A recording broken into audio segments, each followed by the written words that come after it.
pues la inseguridad y la violencia permanecen como uno de los principales retos que enfrenta el país. Desde que empezó este programa en 2010 ha sido un tema recurrente, a veces hablamos más del tema, a veces hablamos menos del tema, pero sin lugar a duda no se ha ido a ningún lado. Esa violencia ha estado permanentemente con nosotros, mutando, cambiando de forma, pero ahí sigue y sigue siendo obviamente un tema central, y en semanas recientes hemos visto una serie de eventos verdaderamente aterradores, de una violencia verdaderamente sorprendente, aterradora. Héctor, ¿qué podemos decir del tema de la violencia hoy por hoy? Mira, yo estoy realmente muy asustado y muy preocupado por lo que está pasando en ese ámbito, porque leí unas columnas fantásticas de Héctor de Mauleón en el sentido de la precisión con la que reconstruyó qué había pasado con las matanzas de Reynosa, con las matanzas de Salvatierra, con las masacres de Salvatierra, con las masacres de Zacatecas, que luego se repitieron en Valparaíso, también Zacatecas. Y lo que yo encontré en esas columnas fue una cosa que me impactó mucho, porque son los mismos mecanismos que conocemos de por qué se matan entre sí y por qué matan en general las bandas criminales, los mismos que conocemos, que hemos hablado muchas veces en este programa, pero llevados al delirio criminal, llevados a la falta total de umbrales, de dispararle a gente inocente para calentarle la plaza a la banda rival, de matar niños como parte de una ejecución de una familia, de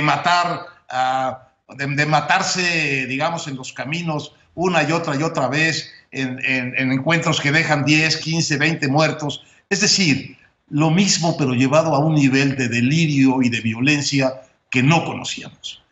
Y frente a esto, un Estado no solo omiso frente a la violencia criminal, sino que de alguna manera, desconociendo el hecho e incluso celebrando que camino a las elecciones del 6 de junio, después de casi 100 candidatos y aspirantes muertos, hubiese de parte del presidente un comentario tan increíble como decir que el crimen organizado se había portado bien, o mejor por lo menos que el crimen de cuello blanco. Bueno, esta negación gubernamental de la densidad, de la profundidad, de cómo se ha empeorado cualitativa y cuantitativamente el tema de la violencia en México, me parece lo más desarmante que hay, y induce la peor parte de mi pesimismo. Por primera vez, yo creo que esta violencia que estamos viviendo no tiene solución, por lo menos ninguna que podamos pensar racionalmente, ni ninguna en la que esté pensando este gobierno. 3 años más de esto pueden tener como consecuencia la captura directa de los criminales de quién sabe cuánto territorio mexicano, y la conversión de los criminales en parte de la soberanía del país, una soberanía criminal construida al lado de la soberanía nacional. Algún militar americano dijo que había en poder de las bandas 30% del territorio. Bueno, no sé si se puede poner porcentajes, pero sí sé que el dominio territorial de las bandas, por cierto, y el dominio político electoral también, ha crecido exponencialmente. Y eso sí, para eso sí me parece que no tenemos ni el principio de una respuesta. Jorge, ¿cómo ves tú el tema? Tú has sido sumamente crítico desde que arrancó este problema en el sexenio del presidente Calderón. ¿Cómo ves la situación actual? Javier, sin ser ni mucho menos un experto en la materia, pero lo que es obvio es que el eufemismo, eso en el país de los eufemismos, de la contención que utiliza López Obrador, es decir, que se contuvo el número de homicidios dolosos, pues se contuvo, quiere decir que no siguió subiendo, pero a partir de él, o en qué nivel dejó de subir, pues en el nivel más alto que hemos visto en la historia moderna de México, como hoy se lo explicó muy bien Jorge Ramos en la mañanera al presidente. Es decir, lo contuvo no al nivel de Fox, aquí bajito, ni al de Calderón, absurdamente más alto, pero medio, ni al de Peña. Lo contuvo López Obrador al suyo del primer año, es altísimo. Estamos en 27, 28 homicidios dolosos por 100,000 habitantes. Esto supera a Brasil, a Colombia, incluso creo que estamos por arriba del Salvador. Es una barbaridad. Pues primero, pues no es que estemos conteniendo nada, estamos conviviendo con un nivel elevadísimo de violencia. El domingo, ayer, con 117, si no me equivoco, 117 homicidios, fue el tercer día más violento del sexenio. Es decir, si eso es contención, pues no quiero ni siquiera pensar qué sería crecimiento o expansión. Pero sobre todo, lo que no vemos, Javier, es qué hacer, qué quiere hacer el gobierno con esto, en qué consiste su proyecto, su programa, su política para reducir la violencia, no para contener la violencia a niveles elevadísimos. Yo no lo veo y no he podido leer o escuchar a nadie que me presente, que nos presente un proyecto que tenga un mínimo de credibilidad o de verosimilitud. Yo en efecto veo mucha preocupación por parte del gobierno. Veo que sí hay preocupación y atención al tema, pero coincido, Jorge, en que no se ve con claridad una estrategia, y menos una estrategia para enfrentar el reto en el corto plazo. Valeria, ¿tú cómo ves las cosas? Pues mira, hablando del informe, ¿no? Empezamos este programa platicando un poco del informe y lo que nos había dicho el presidente. La seguridad, con el tema tan grave que es y con la percepción de seguridad tan grave que tenemos, el presidente le dedicó 4 minutos con 37 segundos en su informe a hablar del tema, 370 palabras para resumir la actual situación de seguridad. Y bueno, pues como quizás no sea sorpresa, hubo datos que no solo no son correctos, sino que son profundamente falsos. Por ejemplo, el presidente dijo que el homicidio doloso se redujo 2% desde el inicio de esta administración. Eso es completamente falso. Si comparamos los primeros 30 meses de este gobierno contra los últimos 30 meses de la pasada administración, únicamente para tener 30 y 30, el homicidio doloso aumentó 8.26%.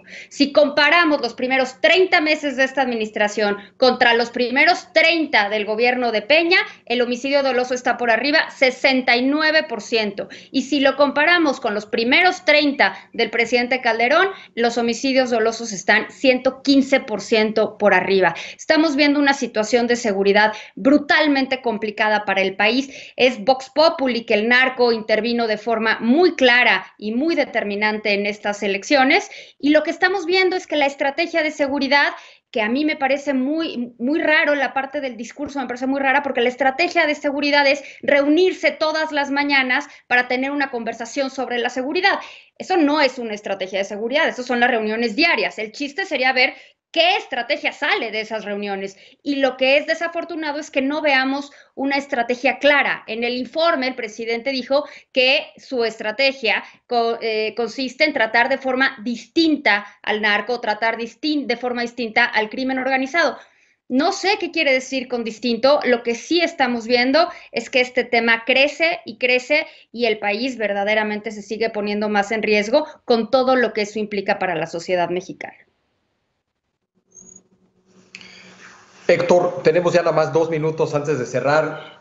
Tratemos de ser propositivos. ¿Qué se te ocurre que podríamos hacer? ¿O qué tema, en qué tema nos deberíamos de enfocar, dada la enormidad del reto? Mira, me parece que la única solución que se me ocurre a mí es reunir toda la inteligencia social de los expertos, de los conocedores que tenemos, reunir toda la información que tiene el gobierno y tratar de hacer una reflexión sólida, seria, de qué es lo que se puede hacer, revisar qué es lo que ha tenido éxito. Durante algunos años, entre 2011 y 2014, se redujo sustantivamente el número de homicidios dolosos en el país. Bueno, ¿qué pasó ahí? Me parece que necesitaríamos algo que, por desgracia, creo que no vamos a tener.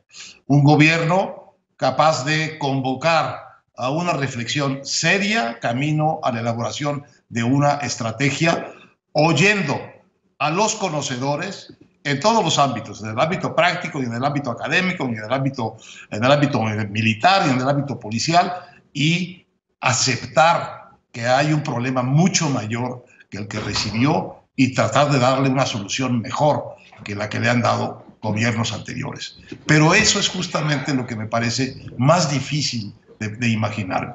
Un gobierno capaz de abrirse al reconocimiento de que necesita información, necesita guía, necesita ayuda, necesita oír a su sociedad y actuar en consecuencia de lo que le está planteando esa sociedad. Me parece que no es el caso, como lo demuestran los 4 minutos y no sé cuántos segundos dedicados al tema del informe de la semana pasada. Bueno, pues muchísimas gracias, Valeria, muchísimas gracias, Héctor, gracias, Jorge, se nos terminó el tiempo del programa de hoy. A nombre de Leo Zuckerman, muchas gracias por habernos acompañado. Yo lo espero mañana, cuando otra vez sea la hora de opinar. Buenas noches.